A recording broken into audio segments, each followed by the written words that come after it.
Strange things are afoot at the Circle K. That kid is back on the escalator again. Ain't gonna hurt. Is my boomstick! Game over, man. It's game over. Welcome to the Bargain Bin. He is your host, Ben Mason. And he is your co-host, Sandra Luketic. And today we're talking 2005's Feast. Sandra, I didn't think you had any background on this movie until you brought up the point that I've already made you watch it years ago. Yes, I do not remember when or what the circumstance around it was, but you have made me watch it once before, and that didn't click in until I actually started rewatching it. Like when you said the name, I was like, seems a little familiar, but then once I started watching it, was like, yeah, no, I definitely know this one.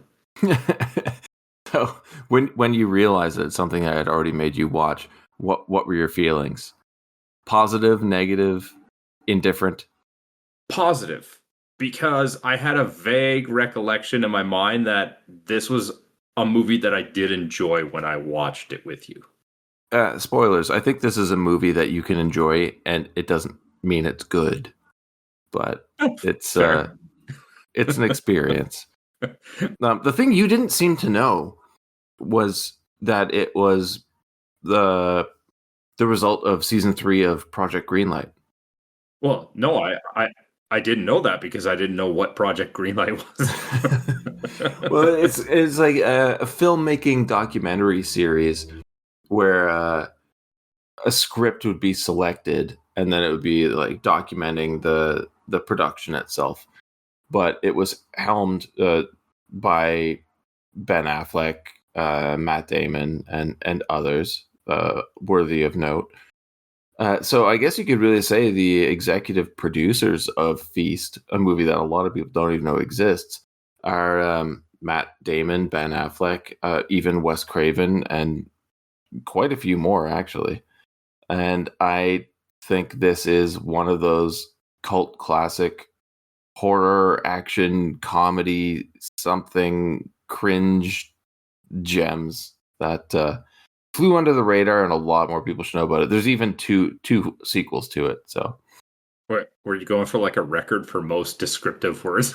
Yeah, I mean, maybe. I think people kind of get the vibe I'm going for with this movie. It's everything and nothing, all at the same time. It really is. That is a great way of putting it. All right, well let's get into it. Start telling us about the wonderful Feast. All right. Well, you say wonderful. It doesn't start off wonderful. It starts off very jarring.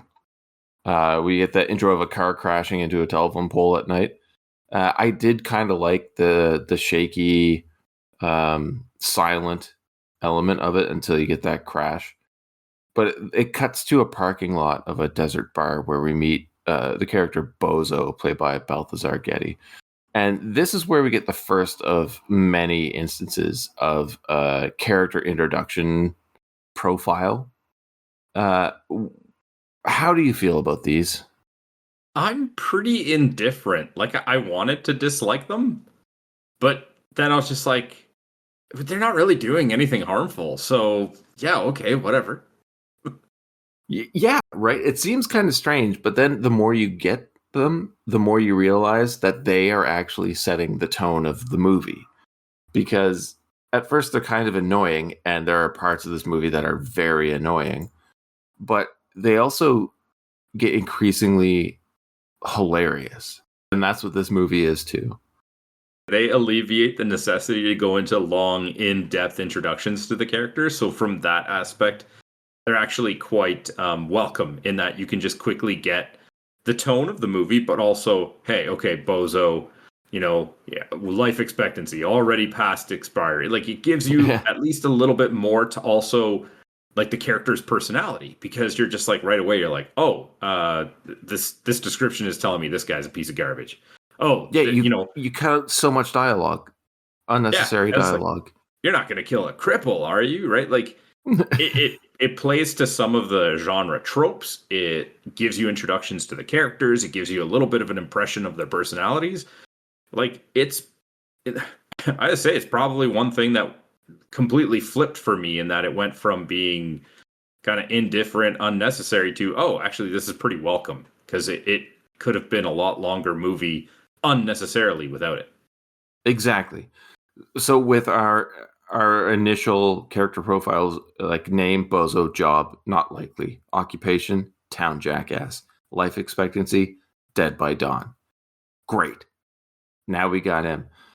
And inside the bar, we meet our other characters. And I'm going to list them off, but as I do, I want to hear your initial take on what you think of them. Okay, sure. So we get Harley Mom. If I'm not mistaken, it said like, gonna rob the store in 10 minutes or something like that, right? Fun fact, robbing bar in 10 minutes, life expectancy, wild card.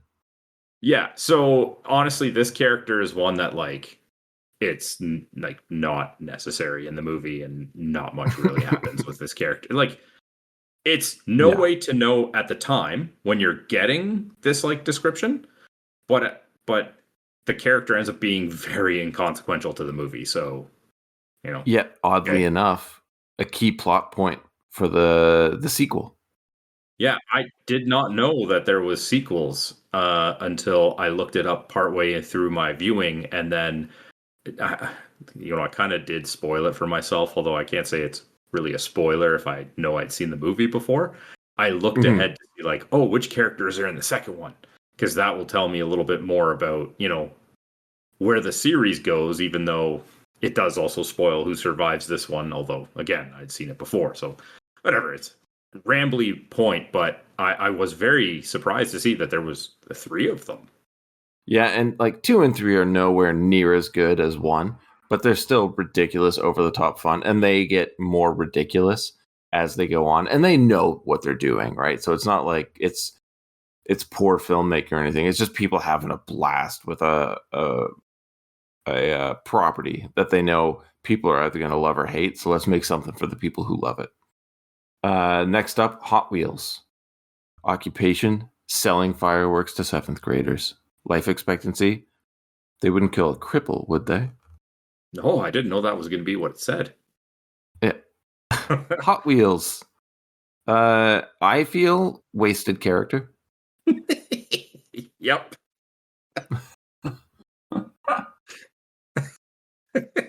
Go on. Thought that it was going to be a character I liked a lot more than I actually did. I thought it would be one of those characters that, like, later on it was just like, oh, he's in a wheelchair, but look at how resourceful he ended up being, and he ended up really being a major catalyst to saving the day. And it's just like, not really. Like, he didn't really play any more or less of a part than most of the characters, right?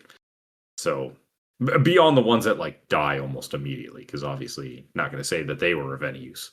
I have to say, too, the deaths in this movie are fast and plenty. Next up, we have Coach. Henry Rollins, man. Occupation, motivational speaker. Reputation, the poor man's Tony Robbins. Life expectancy, stay far, far away. Misleading, at best. Yeah. What about Grandma? Fun fact, Blue Mick Jagger. Recently. Life expectancy, maybe dead already. I'm not gonna lie, I enjoyed that one. Yeah.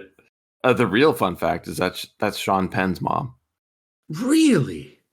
Yeah, Sean and Chris Penn. That's their mother.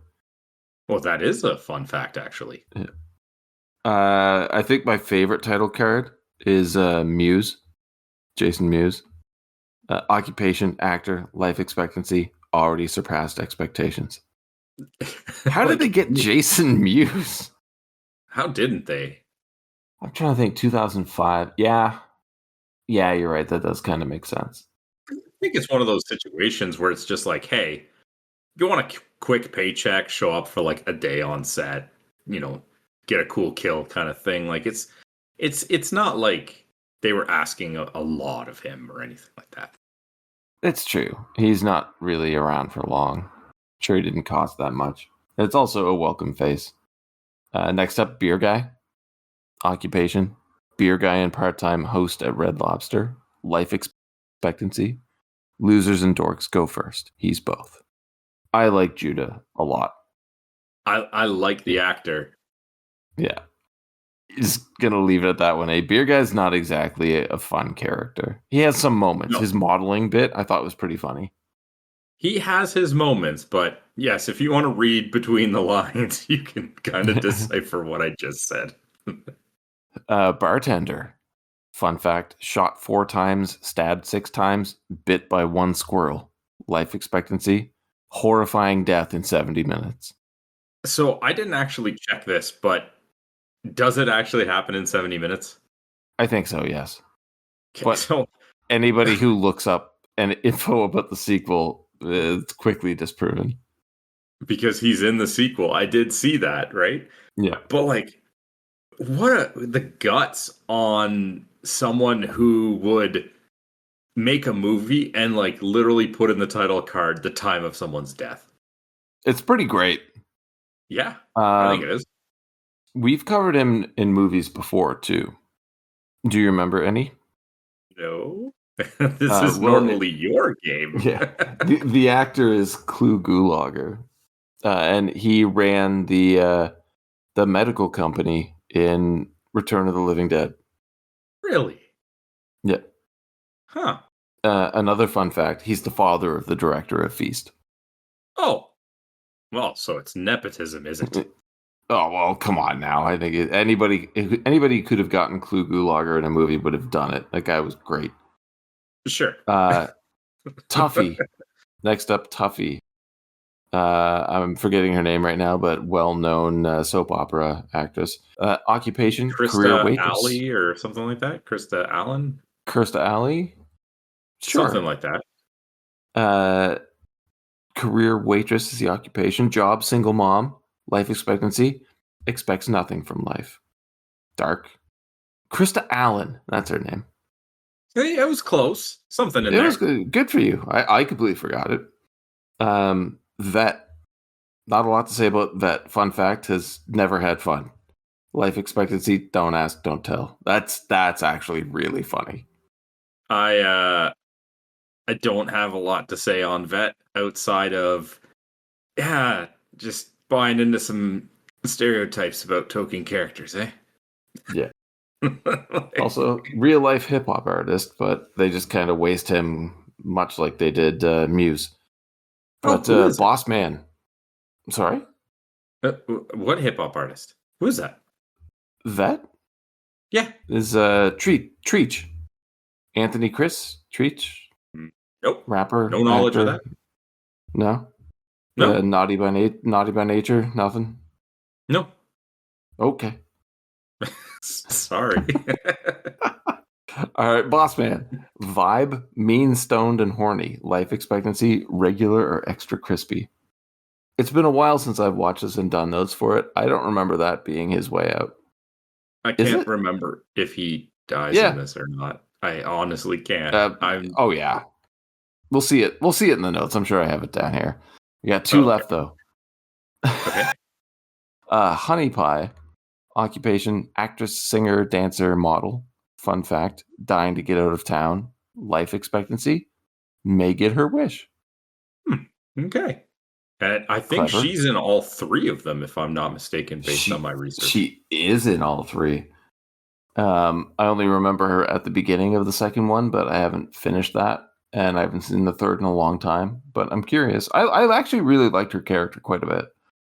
But the last one would be Cody. Occupation, tax break. Oh, that's harsh. It's Tuffy's son. Skill, can fit into tight spaces. Life expectancy, a wonderful full life.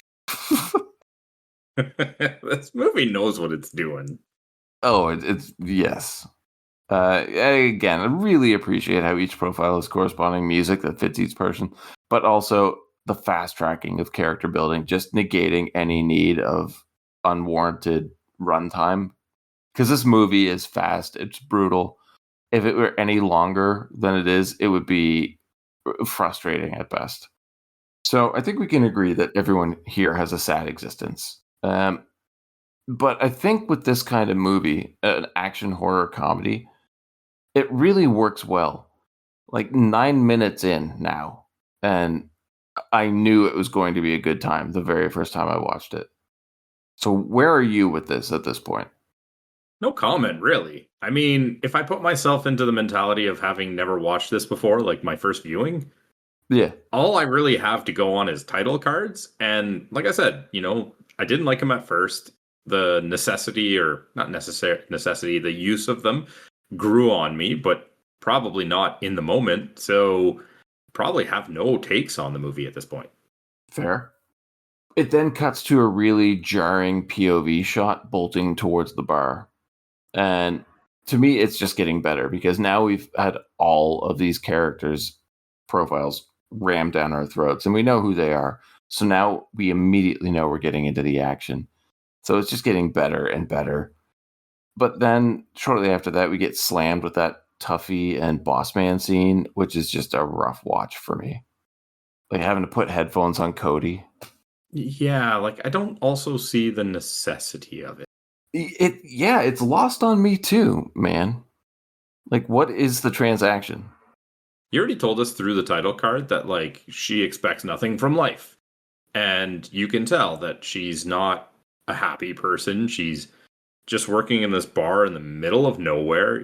Clearly if Cody is having to be like kind of, we'll say, babysat upstairs while she's working, like she clearly doesn't have a lot of resources. Like I already feel sorry for this character. I don't need this additional scene. Like, unless of course she's getting paid extra for this additional service, which it didn't feel like it was. I felt like it was just part of the current job. But I don't see the necessity for it. Yeah, no, me neither. But then I was wondering about that, and I'm like, Cody seems pretty chill there. So I'm wondering if she's working as a waitress and sleeping with Boss Man. So she and Cody have a place to stay too, because it seems like they live there almost. You know what? That makes more sense than Cody's just essentially being babysat there. So yeah, good on you. Yeah, it's a theory, right? They don't give us any reason to believe it. I'm just kind of trying to figure out this dynamic. Coach hitting on Honey Pie and drops his wedding ring. I don't think anybody could have played this role better than Henry Rollins. It just seems like such a stupid move. Like, yeah, you knew that wedding ring was in there. Mm-hmm. Why would you even put it in your wallet? Like, where do you think you're not going to need to take your wallet out? Like, man, put it in your shoe. Like, just, yeah. I'm loving Sandro's tips on adultery here. It's not like I'm encouraging the activity or anything like that, but it just feels like if everyone break out your notebooks. If you're doing it, you think you would like be more cautious about it. Again with the POV approaching the bar, setting up chaos perfectly in my opinion. And in bursts hero, occupation kicking ass, life expectancy pretty fucking good. Follow this up with the line, unless you people want to die, you'll do what I say, and you'll do it fast. And shows everyone the decapitated head of a monster. To me, that in-your-face exposition works incredibly well. And I ended up writing out his quote. I don't know what they are. I don't know where they came from. All I do know is these fuckers are fast, nasty, and hungry. And there's 4 of them. They've got claws like Ginsu knives and more teeth than a chainsaw. They're coming right now. So we gotta lock this bar down. I'm in. Like, I was already pretty convinced I was gonna like this movie. You throw that little bit of a line at me, and I'm completely hooked. Did you expect what happened next to actually have happened when you first saw this film? No.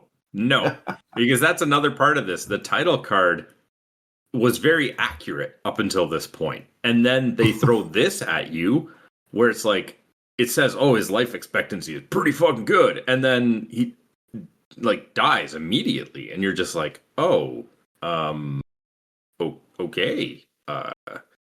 I don't know where to go from here.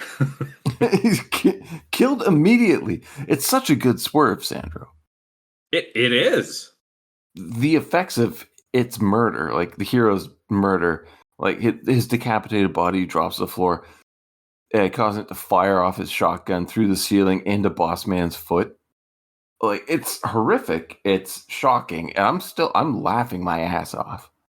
Well, that's what I love about this movie. I was perfectly fine with the boss getting shot in the foot because, screw that guy. It's so crazy, though, because it's so chaotic. It's so hectic. It should be like you should be on the edge of your seat or like leaning back, shocked as to what's happening and what's happening so fast.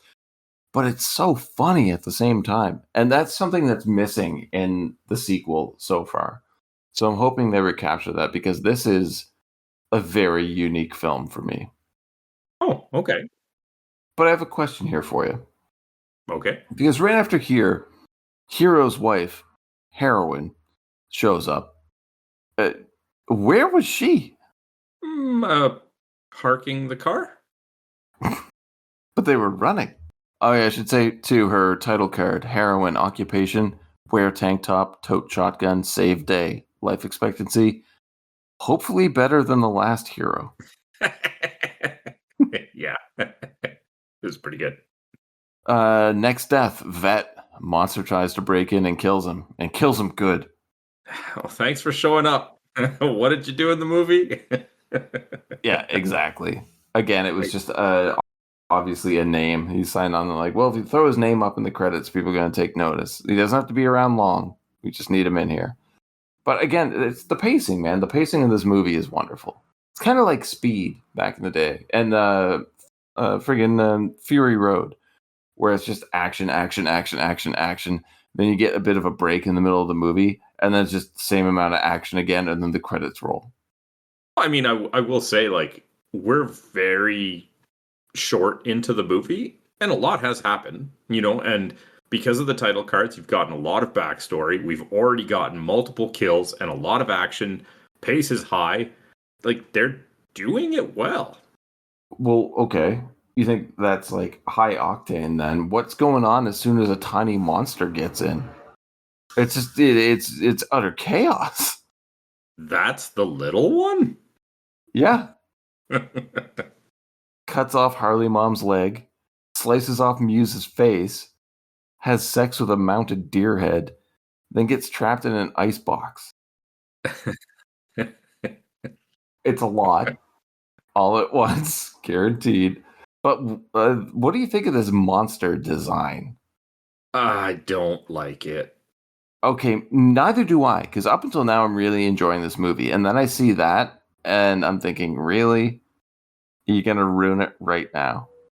Yeah, the monster design is actually quite poor and takes away a lot of this movie. So much. So what about it upset you or disappointed you?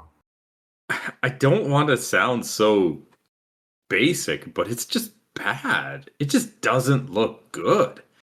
I agree. Especially when you get to the big monsters, because with the little monsters, I'd say they're a little bit better. But like the big monsters really do feel like just a person in a costume. It's so bad.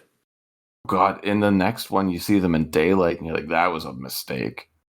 Oh, yeah, see, I haven't watched any of the sequels, so yeah. Well, let me get through them and I'll let you know. But as right now, I will say there are some parts in it already that I have laughed at quite a bit. But there are other parts that were so awful and cringy that I debated turning it off. were they funny because they were supposed to be funny, or? Oh yeah, but the jokes they're putting out there hit really hard. Like they're good. Okay, I didn't know if you were just laughing at how bad it was. Oh no, there's stuff in like it's even just shit in the background that they don't directly acknowledge. Where you can't deny how funny that is. Okay. So, bartender rushes to close the shutters, but a monster knocks him over, causing him to fire a shotgun into the ceiling. And honestly, the first time I saw this, I thought they were going to shoot Boss Man a second time. Oh, that would have been so good. I know. We get what feels like a bit of a break from the action, but no, not at all. Because they have to run upstairs and get Cody because there's a monster up there. It bursts through the window and straight up just eats the kid. I don't think anyone saw that coming. Beer guy gets covered in monster vomit because bartender ducks. It really reminded me of Dog Soldiers. Oh, okay. Do you remember that scene? No.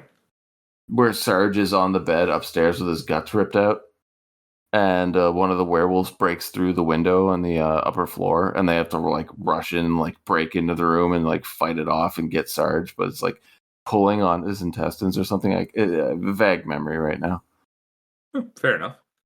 I honestly didn't expect them to off the kid though. Like so early too. Yeah. So right off the bat, we're so early into this movie, and the hero, who we're told is the hero, has his head torn off, and they murder a child. And Jason Mewes has his face ripped off. Yeah, I mean, Jason Mewes was just there for a cup of coffee. Wow. Yeah.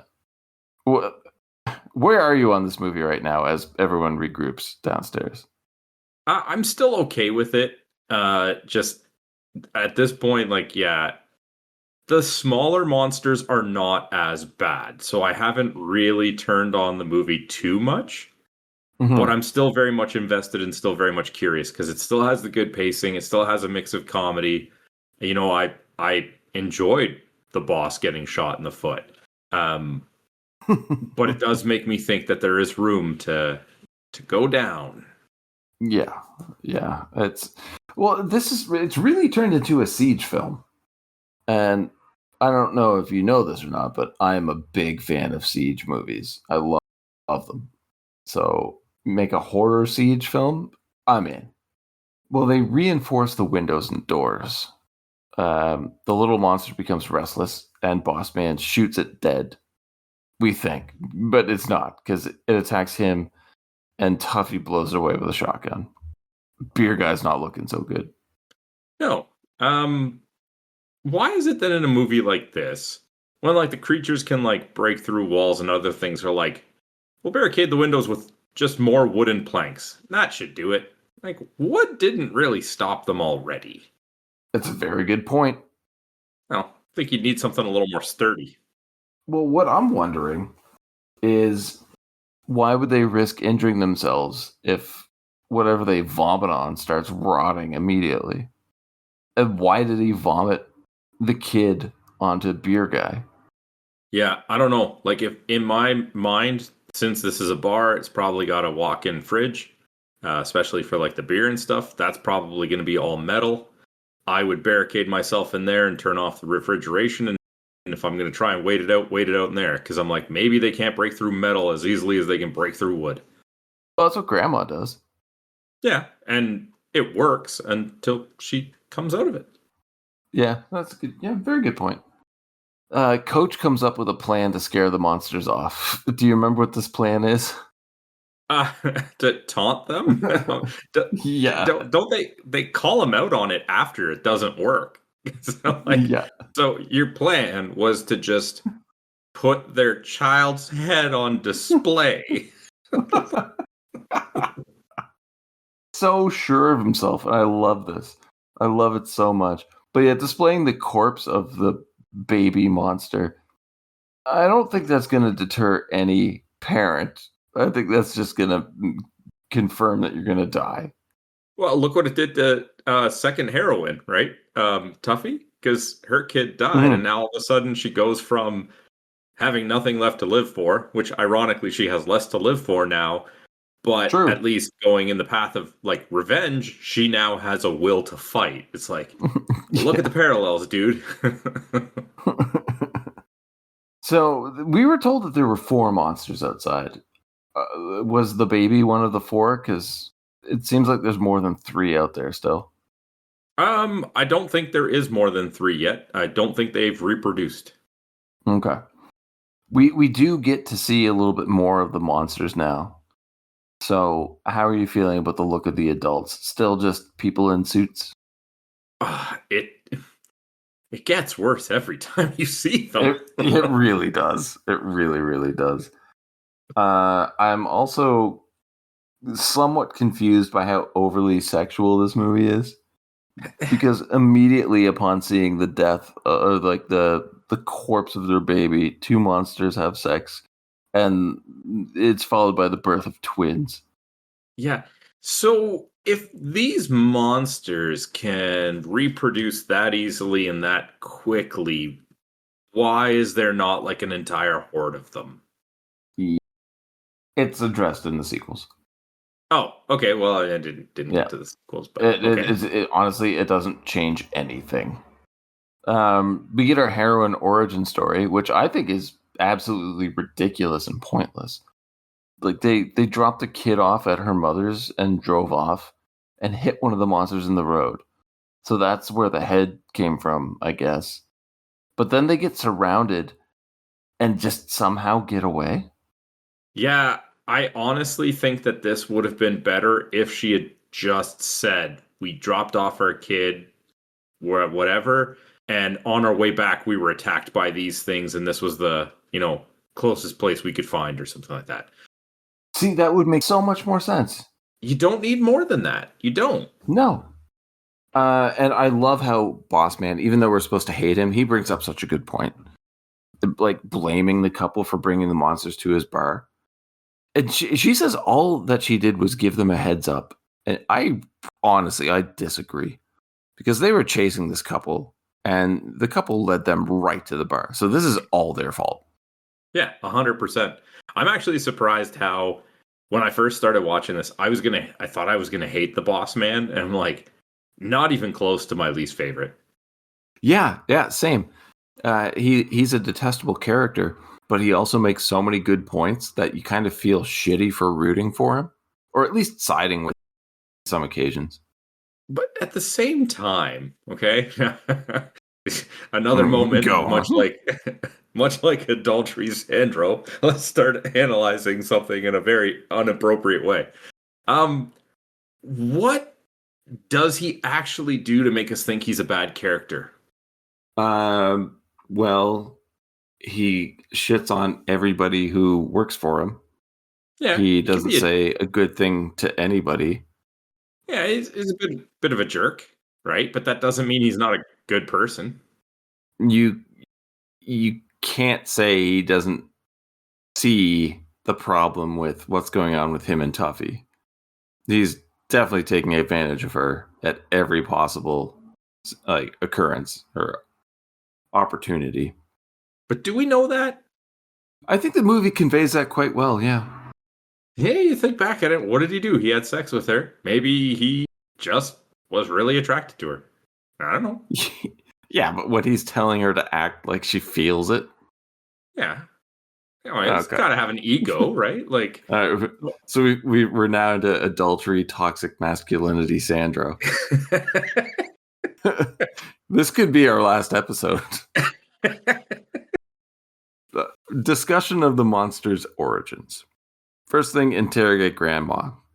Because she's old, she must know what's going on. That was so dumb. It's pretty funny, though. But it's like, this is the most ridiculous situation. If this had ever happened before and people survived, you'd hear about it.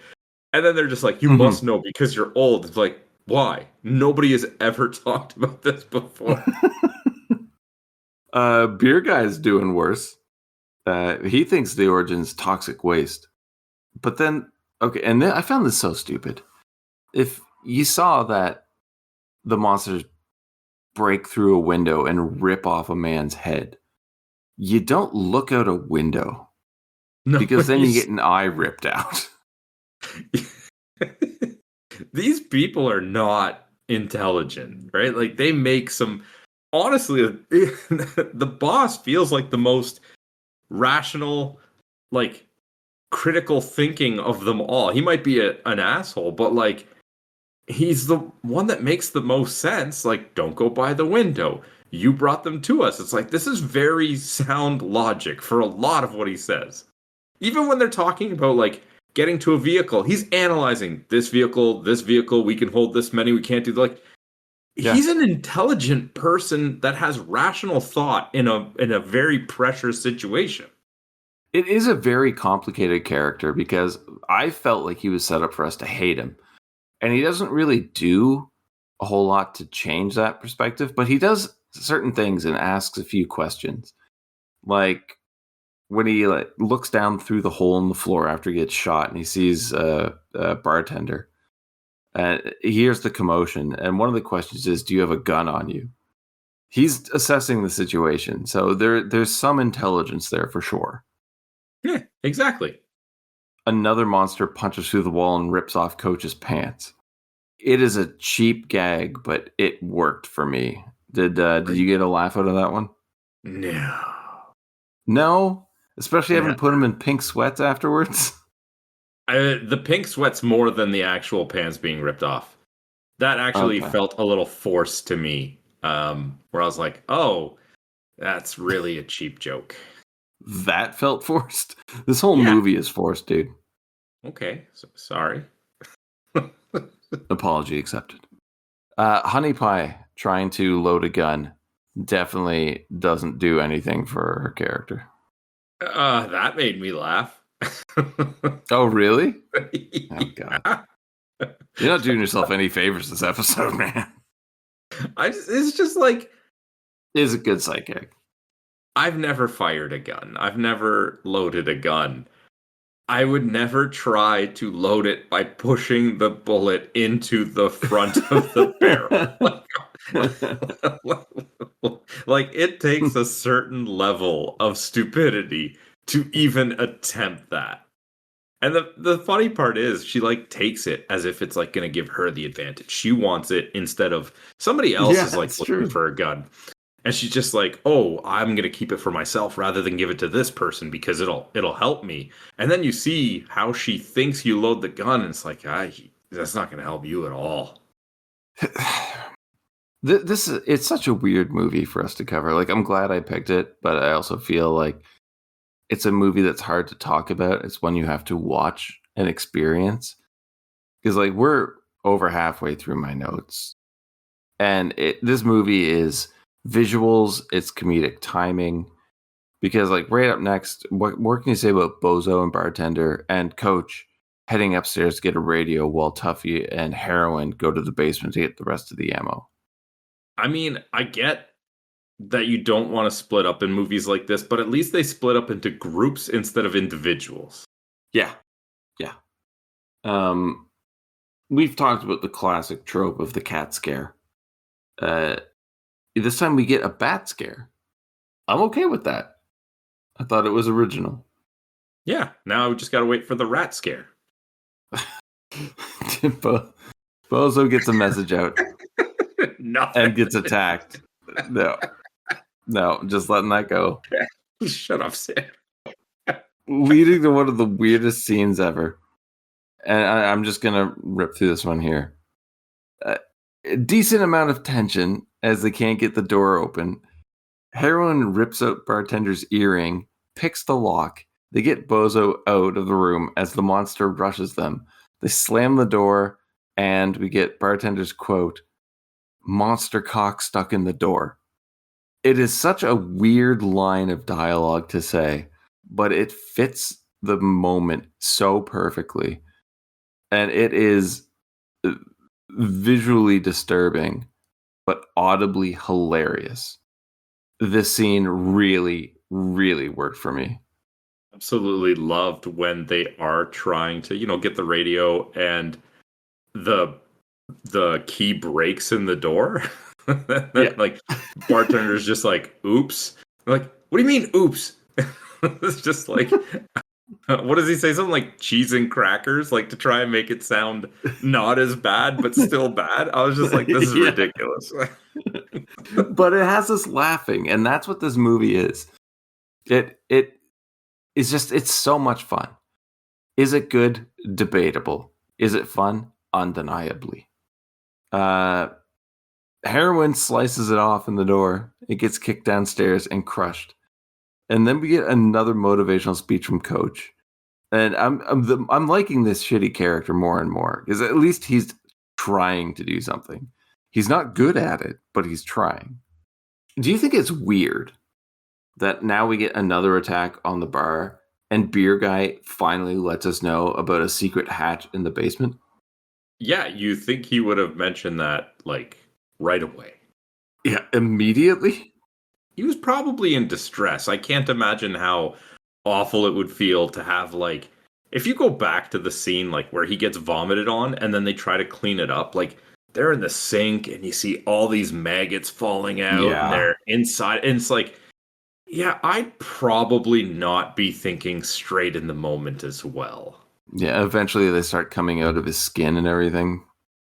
Yeah. The movie looks great. The effects are very good. Cheesy at times, like the costumes, but some of the special effects, like the gross out stuff, is effective. So it's time to rig up a bomb to a dead body so they'll eat it. Then they choose Harley Mom. We're coming up on a weird scene, but Bozo looks for a weapon and first chooses a crushed keg, but moves to a bear trap. I can't say I didn't chuckle at it, but can we agree this is just stupid? Yes. Yes, we can. All right, so I don't even know where, I'd say over halfway into the movie. Overall, right now, how are you feeling about it? I'm still invested. Yeah, right? Should we be, though? Well, Is it the cheap gags? regardless of your motivation, if you get this far into a Siege movie, you're often carried by just the intrigue of how is it going to turn out. Yeah. Right? And this movie, at least for all of its faults, is paced very well. And it does create a very insurmountable feeling that you're just like, yeah, how are they going to overcome this? Because it is so bleak, right? There's a lot of times where movies will, leave the door open with, oh, well, maybe this is the avenue. Oh, maybe this is their weakness. Right now, you're watching the movie and it's like they have no chance, right? So you are still curious. Okay, well, where are we going to go? Yeah, and I think they nail that with every action set piece. It catches you off guard, but you're along for the ride because it's so over the top and absolutely ridiculous. But when it ends, you're like, well, what are they going to do now? Like, where are we going to go next? And they do such a good job at it. Is it believable? Hell no. But it's so fun. Well, I mean, the second it starts as a monster Siege movie, it's not realistic. I guess you know what I mean, though. Like how people would act in a Siege scenario. Like if you were stuck in a seedy bar with a bunch of people you don't know, and there's attackers outside. This is not the way I would expect it to go. It's fun. I don't know if you know this, but this is based on a true story, is the thing, right? So. Oh, okay. Please tell me more. That's it. All right, fair enough. Everyone do your own independent research. Hot Wheels makes Molotovs. Makes sense, I guess. But it turns out that Harley Mom isn't dead. Honestly, that was spoiled for me when I could see her breathing before that reveal. But biggest heel move by Boss Man. Now you can say that Boss Man isn't good now, for sure. Because he ignores the fact that she isn't dead and still uses her as a bomb decoy. The thing that I found interesting about this, and I get it, like they picked someone they thought was dead. But it's also like, there was other bodies. Was there not? Like, yes. Like, Hero was it? Who got fully decapitated? Hero had his head ripped off. Yeah, so like if his body is still in the bar, you know he's dead. Yeah. Yep. There's your options are what? Hero. I mean, Cody's gone. There's only part of his arm left. Muse doesn't have a face. He doesn't need a face for what you're doing, and you know that he is dead. Like he's dead. Yeah. Oh, yeah. He dead. Yeah. Exactly. Yeah. They picked the. Well, maybe it's because she looks the most alive. I don't know. There's got to be some rationale here. Or maybe not. Who knows? I think we might be looking into this too much. As you know, it's something I tend to do frequently. Mm-hmm. So the monsters grab her, but the humans need the cord attached to her body to set off the bomb. As they're dragging the body away, the cord's rapidly being dragged outside. So Bozo grabs it at the last second. And I just have here written that the unspeakable happens to Harley Mom outside. But Bozo plugs in the cord, setting off the bomb and killing one of the monsters. This movie gets real gross. A couple of times. Just feels unnecessary. It really does. It's like gross out gag scenes. But we'll just go on to Bozo and Bossman fighting upstairs. I mean, we all saw that coming. Heroin is stuck outside with the monsters. At some point, Coach gets out there too, and I missed that. Did he go outside with Heroin? I don't think he went outside. I thought he was the one that was stationed at the door just to let them back in. Because eventually they use him as a battering ram from outside. And I don't remember how that even came to be. Well, which is hilarious because you made notes. I know.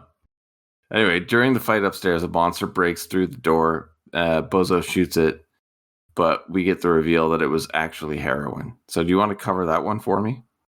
Did we get the reveal that it was Heroin? Because we see the clips. Like, she did go outside, right, during the distraction, and yeah, we as viewers can see her trying to get back in, right? Yeah. We know right from the start. Yep, he shoots a image he sees come through the door, and it turns out to be her. I don't know what you want me to say about it. Like, that's exactly what happened. I have the scene up here right now, and you are correct. So I'll just move on from there. Like, reveal. It's like that's the wrong word. I don't know. Yeah. Tuffy, distraught, looks at the note that Heroin gave her, providing the location to find her daughter. And this is one plot point I just don't care about. We don't need that. What's the term? Motivation. Motivation, but sentiment. Oh, okay. This is not an emotional, heavy film. It's an action comedy horror. But anyway, she rallies the remaining bar patrons, and we get a new profile freeze frame saying, name, Heroin 2, occupation, childless mother. Fun fact, dealing with the loss fairly well. Life expectancy, let's all hope for the best this time. This fell flat for me. Okay. Because I feel like this movie could have easily gotten away with being 70 minutes, and we still have maybe like another 20 left. Because it doesn't really stop. It's just action, action, action, action. And then, like I said, we get like a rest, and then it's just action for the rest of it too. I think that works in the movie's favor, though, because there are a lot of shortcomings. This is not what you would call a good movie, even if you enjoy it. And by having this like breakneck pacing and not stopping for anything, when you're actually watching the movie as opposed to being like forced to review it, it doesn't give you the time to dwell on any of the negativity. You're just still along for the ride because you don't want to miss anything. I can see where you're coming from. I guess it really also depends on what time you're watching this movie. Like, if you're tired and watching it, it's entertaining, and then you kind of fizzle out. But if you're wide awake, this movie does fly by at a breakneck speed, like you said, and it is pretty entertaining. Bossman decides to stay behind and is immediately killed, followed by Coach, who I said before is used as a battering ram. And it's a full-on assault on the bar now. I'm not sure why it wasn't a full-on assault from the very beginning. Well, I think it just escalated. I mean, now a second one of their kids was exploded. They've seen them trying to escape as opposed to just being holed up, so it's a little bit more pressing to get to them before Interesting. they get out. I don't know. Like, I can't assume the monster's intelligence level, but like earlier it felt like, oh, we're just playing with our food, and that's okay because we have all the time in the world. Now it's just like, oh, okay, well, they are getting out. They're creating explosives. There's a little bit more of a threat from them to us as the monsters. I never thought to look at it that way. That's a very good point. Anything about the use of the ladder and kegs stand out to you? It seemed a little too smart for these people to me. Yeah, see, not too smart for, say, Boss Man, but he's gone now, so pretty smart for the rest of them, I guess. Especially as a tactic to get Honey Pie outside and near Beer Guy's truck. It's very, very young guns. No, there's definitely going to be comments for Honey Pie shortly. Well, what does she do when she gets to Beer Guy's truck? She just books it out of there. Exactly. Whole point is to get to the truck and get back to like load people in and all drive off, and she just takes right off. Can you blame her though? No, but like in the premise of what's going on in the movie, like it really did catch me off guard. Yeah. And that I did not expect this movie to surprise me that much. But as soon as it happens, I was like, oh my God, are you serious? I'm thinking, yeah, no, that makes perfect sense for this movie. Yeah, exactly. The monsters break into the bar and we get their full reveal. I like what they were going for. We've already said that we don't like the final product of the monsters. Like, it's obviously just people in suits. But I like the whole beefy yet skeletal look with massive teeth. I thought it's a decent design that was poorly executed. But I don't know how we could have made it better. Do you have an idea of what you think would have made those monsters look better? I probably wouldn't have distinguished between young and old. Maybe just make the old ones literally bigger versions of the small ones, which I will say, like, they don't look good, but at least they don't look like people in suits. Yeah. And they also had like costumes on or like armor of sorts. And I really enjoyed that look more than the exposed look we get later in the movie here. Because they were wearing skulls and furs. And as soon as you take that off of them, they look like dollar store Halloween costumes. That's the same way I felt about the original Predator movie. When he takes the mask off, I'm like, wow, that just made it look so much worse than when it had the mask on. Really? Yeah, I hate the look of them with the mask off and the little tentacle mouthy thingies. And yeah, no, I don't like it. Huh. Most people I've talked to love that. Well, with the mask on, they look so cool, though. They do look really cool. But I like how they look gross yet menacing with the mask off. That's an interesting preference. But that mask is super cool. No one can deny that. Mm-hmm. Tuffy uses the butt of the shotgun to repeatedly bash a monster in the head before ramming her fist down its throat, killing it. Yeah, I'm not doing that. Yeah, I'm not doing that either. That's a surefire way of getting your arm torn off. Like, I do think it's not even just the arm torn off. Like, if the thing is incapable of tearing your arm off, even still, like, the saliva/stomach acid, whatever was melting Beer Man, I wouldn't be putting my arm into that. Yeah, no, God, no. Right? Oh, speaking of Beer Guy, though, like, one of the monsters boxes in his ears and his head just explodes. Yeah, I mean, it was only a matter of time. Yeah, he wasn't going to make it. We knew that. But, like, if you know, like you brought up, if you know they can spew vomit like that, that will just, it's basically acid. It will just rot you away. And you just saw their power of exploding a man's head. Are you really going to ram your arm down one's throat? No, that's why I said I wouldn't. Yeah. And Bartender in the chaos gets his throat slashed until you watch the sequel. But I was actually really sad to see him go in this. How is he alive in the sea? I mean, I guess that's not a conversation for this movie, but how? Like, he is dead in this movie. I don't... Fine, whatever. Well, in the sequel, it starts off with... Don't want to know. I might actually watch the sequel, so... Are you okay, interesting. Let's do that as a joint viewing, because I haven't finished it yet. I'm down. Okay. So sunlight starts to fill the bar. We have 3 survivors right now: Tuffy, Bozo, and Hot Wheels. They walk out in the morning light. Well, 2 of them walk out into the morning light. Somehow, I don't know when this happened. I must have just missed it. The creation of pool cues with knives taped to the end of them. Was there a rallying scene where they did that? No, not Yeah. not that I can think of. No, me neither. A great idea, though. Don't know why they never used them. Yeah, like you would think if beer guy's getting his eye ripped off, that's the type of weapon you would be poking between like the window boards to fight back. But also, you don't even need knives, man. Just be using a pool cue. Whatever you have at that time, you use that as a weapon. But they all get into Bozo's car and head out to rescue Hero and Heroine's daughter. But they leave the weapon behind. Just drop it on the ground. Well, they think they're safe now. I guess. So we get one more reminder that we're watching a horror comedy when the car that's driving off stalls.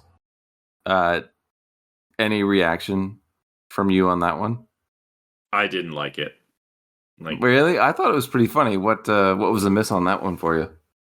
I think once you get to what feels like the closure point of the movie, that's not a time for just like a stupid gag like that. Yeah, but we really do end on an even dumber gag. Because eventually they get the car running in, drive off to save the day. And we get, the credits that, they roll. It's the end of the movie, but no, it's not, because there's a quick scene of Grandma opening the door to her freezer hiding place and then is immediately killed by a monster. Well, I think you know my historic feeling towards shots like this anyway. Normally, it's predicated on the idea that the movie at its time didn't know if it was going to have a sequel. So I guess the fact that there is a sequel, and I believe I read somewhere that they were like, oh no, I think you might have told me that they were all like filmed at the same time. So you could easily see that, yes, there is going to be a sequel. But otherwise, I just hate these in general, because it's like, all right, what if your movie sucks and you don't get a sequel? And it's like, why are you doing it? Yeah, I think our biggest problem with that would have been Splinter. Oh, yeah. No, definitely spoke in depth about it on Splinter. Yeah, that's a movie that really deserved a sequel that we never got. Whereas Feast, I think, should have stayed a one-off. But we'll watch the sequels and come back to that one. But with Feast, what we got was enough for me. I didn't really want more. So I definitely understand the grievance here, especially having one after the other of kind of like goofy jokes with no real payoff. But that's the end of Feast, man. It was a wild ride that went by really quickly. And I have to say, I watched the unrated one. I'm not sure which one you watched. I have no idea which one I watched. I just watched a version. Just under hour 27. So, I mean, yeah, we should get into some numbers on this one. I'm very curious. Keep in mind, this is made from a documentary TV show. So, with those big names behind it, though, how much do you think the budget of this movie was? I mean, the monster design alone tells me it's not very high. You're not wrong. 2 million. 3.2. Okay. You know what? Yeah, that's fine. I think so, especially when you've got names like Gulager and Henry Rollins and Jason Mewes, and then it was mainly a one location shoot, so that's saving some money there. But there was a lot of gore. The sets did look amazing. The music was very good. So I think 3.2. I think they did a lot with what they had. But how much do you think it made? Yeah, see, I don't even remember hearing about this one outside of conversations with you. So I'm going to guess that it didn't make money. Yeah, it was a very limited theatrical release. 1 million? 659,000. Oh, wow. I was being generous. Yeah. Yeah. Now, the crazy thing here is word of mouth carried it very well because it hit DVD and made another 4.7 million. Wow. Yeah. Okay. Yeah. I mean, not bad at all. Like I said, cult classic for sure. It definitely did not make its money back, but it put a bunch of people on the radar. And like we said, it already has 2 sequels. So, IMDb, what do you think? Everyone's giving it out of 10 on there as an average. 4.6. 6.2. Oh, no, that's not close. Yeah, well, it's higher than Rotten Tomatoes, but not by much. So, average positive reviews. What percentage positive reviews on the tomato meter from critics? 38. 56. Man, I am not doing good. Okay. And the popcorn meter, the fans, Even 60. so close. Andrew, is 59. Oh, man. All right. Well, hey, I had one decent guess, I guess. So 6.2, 56, 59. Those all feel right to me. But I think I'm very curious to hear your awards because I think all of ours are going to be different. That's very possible. Absolutely. So you start us off. Who did you have as your least favorite character? Grandma. She do anything? Well, that's just it. Like, she constantly comes up, gets put on the spot, doesn't do anything, hides, and is our stinger at the end of a kill. And like, nobody cares. Nobody cares if Grandma dies. Don't make a point of it. I think she was the only character in the movie who was shown multiple times and didn't do anything. Didn't need to be there. Yeah, but that's part of the reason why I didn't hate her. Because it's like, you didn't do anything. So you didn't do anything to make you like me, or you didn't do anything to make me like you, but you also didn't really do anything for me to dislike you. Yeah, just not an engaging character. I guess that's part of it. But all right, on that, who is your least favorite? Coach. I love Henry. It pains me to say because like I was so excited to see Henry Rollins in this. Okay. And I think acting wise, I think he did do a good job. But the character just sucks so bad. He has every bad idea. He is an adulterer, which I don't support, just to be clear. Wait, what? I'm learning something new. But like the only good You're part still a that he has- misogynist, right? No. You actually made that sound a lot worse than it really was. But like the best things that he did were like putting on pink pants, which is like, if that's the highlight of your character, because like shitty ideas nonstop. I thought that's why he was so entertaining, though, because he was always trying to take charge, and it never worked once. It only made things worse. And as soon as it made things worse, he just kind of looked around and would slowly like back into the background. Nope, no one noticed. Well, and that's just it, right? Like, it's the cowardly character who doesn't take accountability either. He has these terrible ideas and then just like kind of fades away and lets the rest of the team deal with it. Like, this character is a pretty big piece of shit. And Oh yeah, again, no. I don't want to say it because I genuinely do think that Henry Rollins did a great job playing the character. But if I analyze the characters, at least based on their actions that we see in the movie, not inferring what they do before or after, which clearly he has a bad before because this isn't the first time he's done the ring thing, I'm sure. Definitely. But like based on the actions of what happens in the movie, this guy sucks. So we'll give it that you think he is your least favorite character. Would you say he had the worst performance?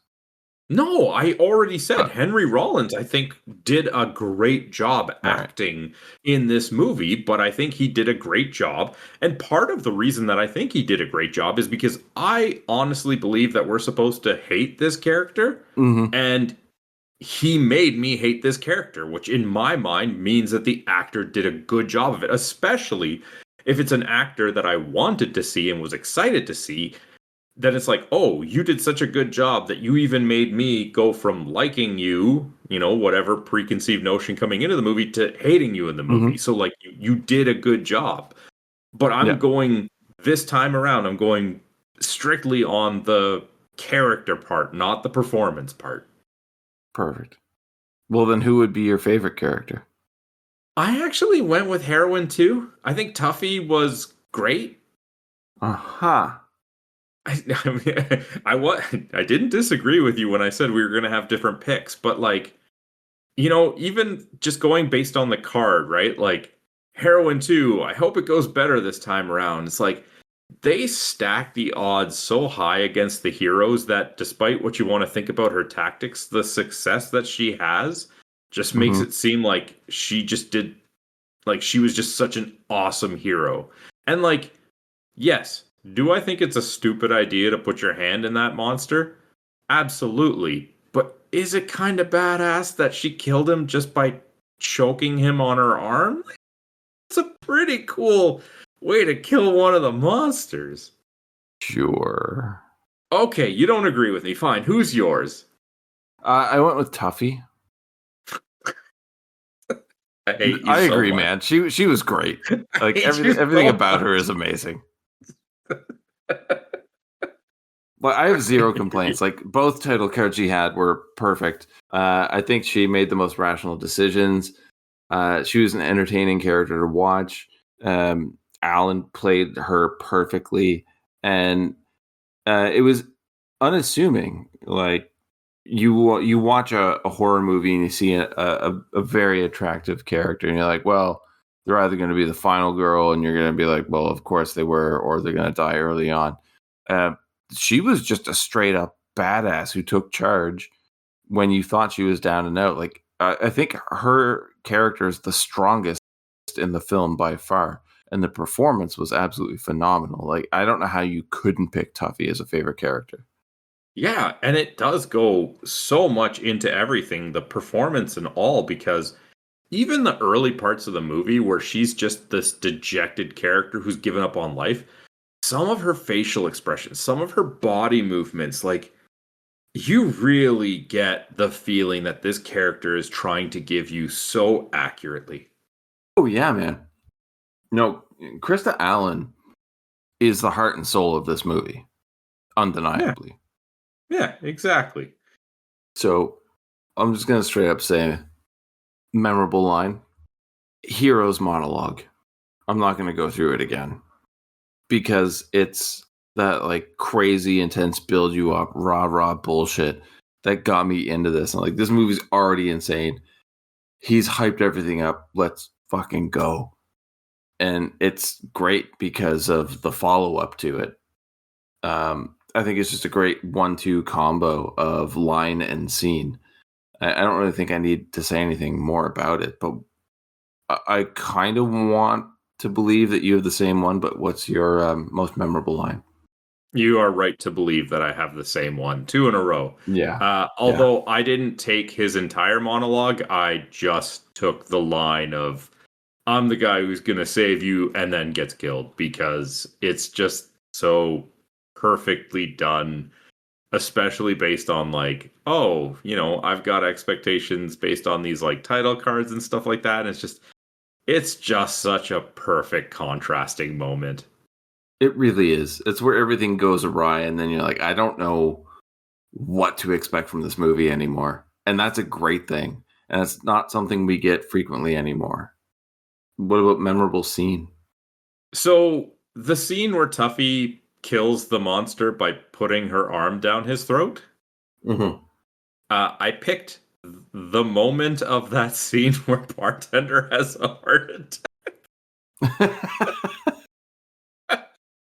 They call him out on it. Bozo is just like, are you seriously having a heart attack right now? It's just like, there's something about that scene where I'm just like, why does this not happen more in horror movies? Because obviously I can't imagine perfectly what they're feeling, but it's like it is such a high stress situation. And bartender is older. I mean, he's been shot, he's been stabbed, He's been bitten by a squirrel. yeah, like the fact that he has a heart attack while fighting a monster in this high pressure life or death situation makes It makes so much sense. And the fact that it's Gulager is perfect because he nails that too. And then on top of that, with Bozo like calling him out on it, like as he's holding down his side of the table, looking over with like a look of disgust, like, you're not having a heart attack. Sorry, I know it's a little basic or one note, but it just, I couldn't not. No, man. No, that's a great scene. It's one of the best in the movie by far. I had to go with Hero being murdered, though, because it is a perfect 1-2 combo with memorable line. Fair enough. I didn't want to double up, but at the same time, I I know don't think it's kind of cheap, isn't it? Yeah, they're both great choices. Yeah. I think mine only works if the monologue hadn't happened before that scene. The scene would be throwaway, but they just go hand in hand. But yeah, the bartender's heart attack scene. I feel so guilty laughing at someone having a heart attack, but it was played so well. That's a great choice, man. Very good choice. I know. All right, so that was our awards. What are your final thoughts on Feast? It's a tough one for me, man, because I almost feel embarrassed about how much I really enjoyed this movie. Because we can agree it's not good, right? It's not a good movie. No, it is not a good movie. No matter what I say in my feedback, none of it will be, it's a good movie. Yeah. But we can agree that it is a very fun movie. I said I'm a fan of like single location films, and I love siege films. You throw in all of these character actors who I think do great jobs. A fun story, insanely entertaining special effects, a breakneck speed, a decent runtime. It could have been a little bit shorter, in my opinion. I already said that. But all in all, this movie came out of nowhere and hit me over the head with a sledgehammer. Like, it was completely unexpected. I thoroughly enjoyed it. It is a very bad movie, but it is a very high recommend for even just a solo watch. But with friends, this movie ramps up like 5 more notches. What's your overall take on this? So this is a bad movie, and I don't know if I'd say it's a very fun movie. It is a fun movie. I think I wouldn't enjoy it if my first or only viewing was by myself and not with friends. Mm-hmm. There is absolutely a level of fun. I do recommend it, especially for people who kind of enjoy a little bit of, janky, cheesy movie making. But yeah, it's not like it's bad. It's a tough one. Yeah. But it's not overly unenjoyable, because even if you don't like a lot of it, these are some of the worst monster designs that I can remember in a long time. But as I said earlier, the movie moves at such a good pace that you don't have time to dwell on anything that's done poorly. Mm-hmm. And I think that works in the movie's favor, because even if you don't fully enjoy it, it's not like it's going to feel like it's moving slow. It's not like it's going to take forever. Like, it goes by pretty quickly, and it is a pretty fun time. So I'd say I'll give it a weak recommendation. Is that fair? Weak, okay. As in, like, I thought you'd like it a lot slight more. recommendation, not like, heavy recommendation, but like, yeah, just a little above average. Sure. Yeah, go watch it. Okay. I find that acceptable. So that's our thoughts on Feast. If you'd like to share your thoughts with us, you can hit us up on social media. We are on Twitter at BSBargainBin, Facebook.com/BSBargainBin, YouTube comments section as always. Ben. Yo. What are we watching next time? Well, I decided that we're going to stick with the whole monster movie thing. One of my favorite authors of all time is Stephen King. But we're not going to do a Stephen King movie because we're going to do a Dean Koontz movie. Another one of my favorite authors. Okay. Why'd you bring up Stephen King then? Horror authors. That's what I'm thinking. Like, everyone thinks that Dean Koontz is a second-rate Stephen King. And I disagree because Dean Koontz knows how to end a story. And we are going with the adaptation of my favorite Dean Koontz movie. It stars two amazing Canadian actors, Michael Ironside and Corey Haim. So next time, we'll be talking 1988's Watchers. It's known that Bannadyne has conducted classified biological research for the National Security Organization. Any reason for our viewers to be concerned? None whatsoever. Although the research animals which were kept here have been destroyed, absolutely no toxic elements have been released. Who escaped? GH3. The dog? And one of the Oxcoms. Are the Oxcom and the dog still telepathically linked? On a biofrequency that only the Oxcom can receive. Travis Cornell made a new friend today. And it may just cost him his life.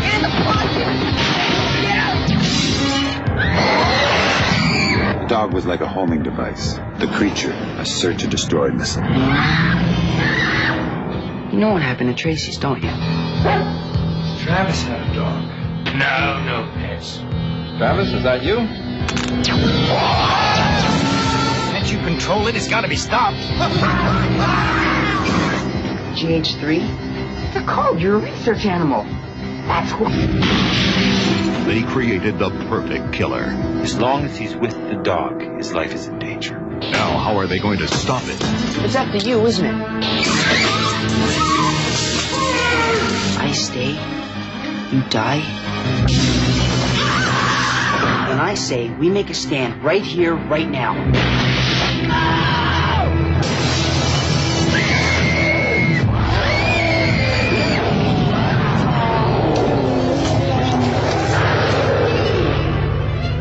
Corey Haim stars in Watchers. Till next time, have a good one. All the best.